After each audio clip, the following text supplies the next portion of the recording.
हमने देखा था कि टैप रूट देखी थी दो प्लांट्स के अंदर, एक तो क्या है टेंडर और एक टर्मिनल के अंदर, है ना। और एडवेंटिशियस रूट्स किसमें देखी थी? स्वीट पोटैटो में।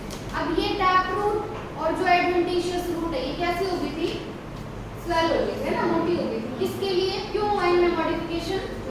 स्टोरेज के लिए। क्या स्टोर कर रहे थे? फूड स्टोर कर रहे थे। तो उन जो वो तीनों प्लांट थे उनकी रूट्स मॉडिफाई हुई किसके लिए? स्टोरेज के लिए। किसके लिए? स्टोरेज के लिए।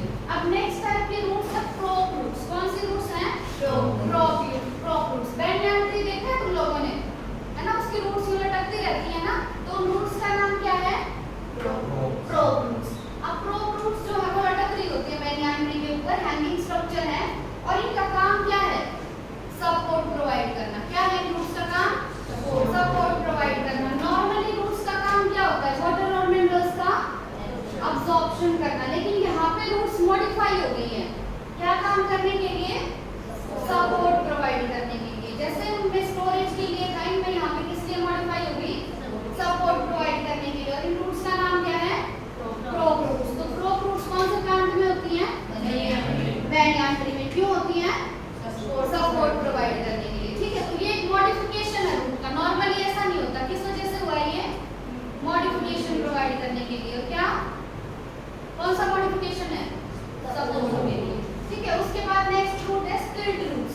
अब स्प्लिट रूट दो प्लांट्स में होती है, एक तो मेज और एक शुगर केन। स्प्लिट रूट्स किस किस में होगी? मेज और शुगर केन। अब जैसे शुगर केन का एग्जांपल देखो, शुगर केन है, उसमें जो स्टेम होता है ना, स्टेम का जो लोअर नोड होगा, नोड और इंटरनोड बताया था, है ना। शुगर केन का जो लोअर नोड होगा वहां से निकलेंगे ये रूट्स। ठीक है, तो स्प्लिट रूट्स कहां से निकलती हैं? जो शुगर केन का स्टेम होता है, स्टेम के भी लोअर नोड से। कहां से निकलेंगी? लोअर नोड से। ठीक है, तो दो टाइप की रूट्स हमने देखी। पहली रूट्स कौन सी? Crop roots. किसमें प्रेजेंट है? बैंगन ट्री में। नेक्स्ट स्प्लिट रूट्स किसमें प्रेजेंट है? शुगर केन और मेज में। और कहां से निकलेंगे? स्टेम के लोअर नोड से निकलेंगे। ठीक है, उसके बाद नेक्स्ट आता है न्यूमेटोफोर्स। ये बहुत इंपॉर्टेंट है। देखो न्यूमेटोफोर्स कहां प्रेजेंट होते हैं? अब मान लो एक मार्शी एरिया है, एक दलदली एरिया है, ठीक है, तो वहां पे सॉइल के अंदर ऑक्सीजन कम होगी या ज्यादा होगी?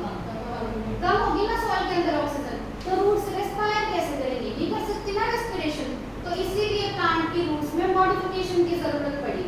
वो जो रूट्स सॉइल के अंदर थे वो सॉइल से बाहर आ गई, बाहर आके वर्टिकली अपवर्ड, मतलब ऊपर की तरफ सीधा सीधा ग्रो करने लगे, है ना। वर्टिकली का मतलब ये होता है ना। तो इनमें क्या हुआ? रूट्स जो है वो सॉइल से निकल के बाहर आ गई और वर्टिकली ग्रो करने लगी। क्यों ग्रो कर रही है वर्टिकली? ऊपर बाहर आके, ताकि उन्हें क्या मिल सके? ऑक्सीजन मिल सके। क्योंकि दलदली एरिया में मिट्टी के नीचे तो ऑक्सीजन मिलेगा नहीं, तो इसलिए वो रूट्स कहां आ गई?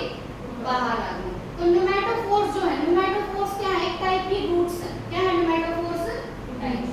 रूट्स है। जैसे ये था ना क्रॉप रूट्स, स्प्लिट रूट्स, इसी तरीके से क्या होते हैं? न्यूमेटोफोर्स। न्यूमेटोफोर्स क्या है? ये वो रूट्स हैं जो मिट्टी से बाहर आ गई है। क्यों आ गई है? मॉडिफिकेशन किस लिए हुआ इनमें? रेस्पिरेशन करने के लिए। ठीक है, और ये प्रेजेंट किसके अंदर है? एक प्लांट है, उसका नाम है राइजोफोरा। क्या है प्लांट का नाम? राइजोफोरा। तो राइजोफोरा में कौन सी रूट्स हो गई? न्यूमेटोफोर्स। किसके लिए हुआ मॉडिफिकेशन? रेस्पिरेशन। ठीक है, मैम ये टैप रूट है कौन सा? ये नहीं पता। जो स्टेम है, स्टेम हमें कहाँ दिखता है? ऊपर को जाता हुआ दिखता है ना। तो स्टेम जो होता है वो एक असेंडिंग एक्सिस है। क्या है? एक असेंडिंग एक्सिस, मतलब ऊपर की तरफ जा रहा है ना। और उसके ऊपर क्या क्या प्रेजेंट होगा? ब्रांचेस, फ्रूट्स, फ्लावर्स और लीव्स। तो स्टेम जो है वो प्लांट का कैसा पार्ट है? असेंडिंग पार्ट है, जिसके ऊपर क्या होगा? ब्रांचेस, लीव्स, फ्लावर्स और फ्रूट्स होंगे। उसके बाद ये समझो, जैसे हमारे पास एक सीड, क्या है? सीड। अब सीड ही क्या करता है? जर्मिनेट करता है। जर्मिनेट करना मतलब उगना, है ना। सीड ही जर्मिनेट करता है, आगे जाके और क्या बनाता है? प्लांट बनाता है। अब सीड के अंदर होगा एम्ब्रियो। क्या होगा सीड के अंदर? एम्ब्रियो। उस एम्ब्रियो में होंगे तुम्हारे पास दो चीजें, एक तो रेडिकल और एक प्लम्यूल। क्या क्या होगा एम्ब्रियो में? रेडिकल और प्लम्यूल। रेडिकल तो हमने देखा था, क्या बनाता है रेडिकल? रूट।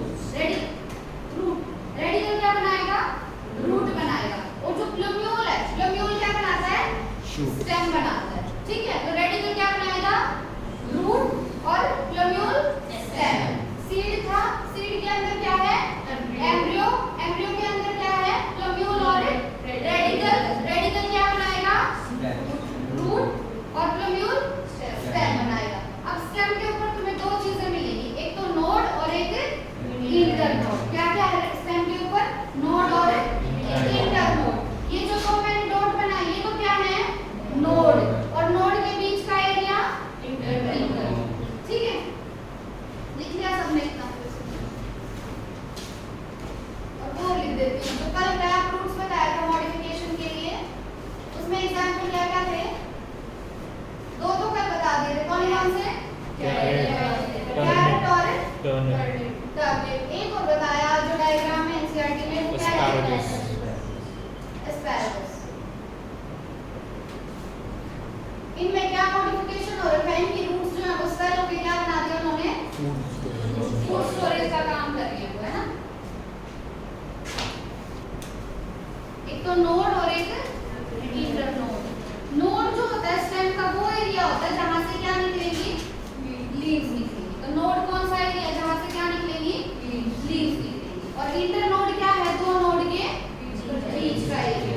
ठीक है, अब जो स्टेम है ना, स्टेम के ऊपर प्रेजेंट होते हैं बर्ड्स। क्या प्रेजेंट होंगे स्टेम के ऊपर? बर्ड्स। ये बर्ड दो टाइप के होंगे, या तो टर्मिनल या एक्सिलरी, या तो टर्मिनल या एक्सिलरी। बर्ड कितने टाइप के? दो टाइप के, या तो टर्मिनल या एक्सिलरी। उसके बाद ये जो स्टेम है ना, जब ये यंग होगा, मतलब अभी शुरुआती स्टेज है इसकी लाइफ की, उस टाइम स्टेम कैसे कलर का होता है? ग्रीन कलर का। कैसे कलर का होगा? ग्रीन कलर का होगा। लेकिन जनरली बोला है, ठीक है, अगर ग्रीन का ना दिखे तो यूं नहीं कि हाँ हमने तो ग्रीन पढ़ा तो ग्रीन ही होना चाहिए। साइंस में हर चीज जनरली होती है, ठीक है। तो जनरली जब यंग होगा तो कैसा होगा? ग्रीन कलर का। लेकिन जो उसके बाद की स्टेज होगी लाइफ की, उसमें इसका कलर कैसा हो जाएगा? Dark brown. और साथ में ये कैसा हो जाएगा स्टेम? बूटी, है ना? बूटी देखते हैं ना हम स्टेम को।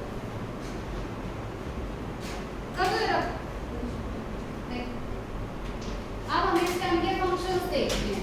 तो जो मेन फंक्शन होता है ना स्टेम का, वो तो क्या है कि इसकी ब्रांचेस निकलेंगी और उन ब्रांचेस के ऊपर क्या क्या प्रेजेंट होगा? लीव्स, फ्लावर्स और फ्रूट्स। ये तो है इसका मेन फंक्शन। बाकी के जो फंक्शन है वो देखो।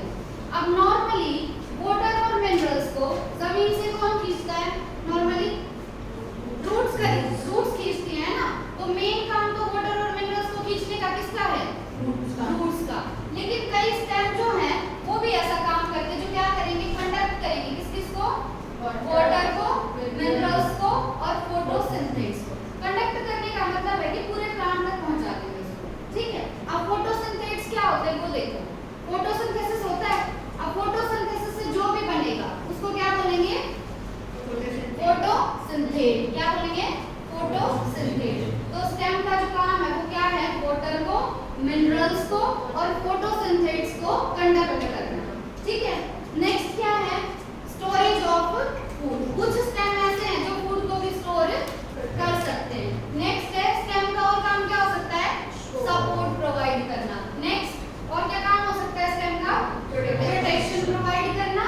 और लास्ट है वेजिटेटिव प्रोपगेशन। जैसे हम रिप्रोडक्शन पढ़ते हैं, सेक्सुअल रिप्रोडक्शन, एसेक्सुअल रिप्रोडक्शन और वेजिटेटिव प्रोपगेशन। अब वेजिटेटिव प्रोपगेशन का कोई एग्जांपल है तुम्हारे पास जो यूज होता है स्टेम की हेल्प से? ग्राफ्टिंग भी करते हो ना तुम लोग, है ना?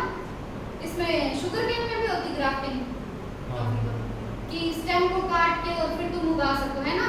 कुछ चीज होती है। मतलब मेन कहने का मुद्दा क्या है कि जो तुम्हारा स्टेम है उस स्टेम को भी तुम काट के और उगा के नया